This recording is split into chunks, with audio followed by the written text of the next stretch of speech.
আজকের দিনে জেনে নিন কুরআন, হাদিস ও দোয়া থেকে ৩টি মহামূল্যবান শিক্ষা। ১.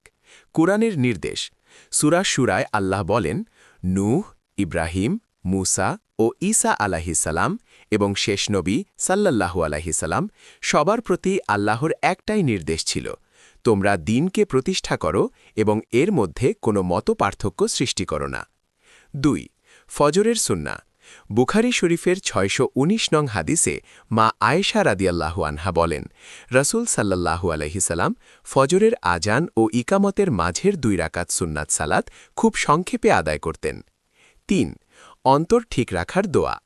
প্রতিদিন পড়ুন, আল্লাহুম্মা মুসাররিফাল কুলুব সাররিফ কুলুবানা আলা তআতিক। অর্থ, হে অন্তরসমূহের পরিবর্তনকারী আল্লাহ, আমাদের অন্তরগুলোকে তোমার আনুগত্যের ওপর স্থির রাখো। ভিডিওটি শেয়ার করে সাদকায়ে জারিয়ার অংশীদার হন।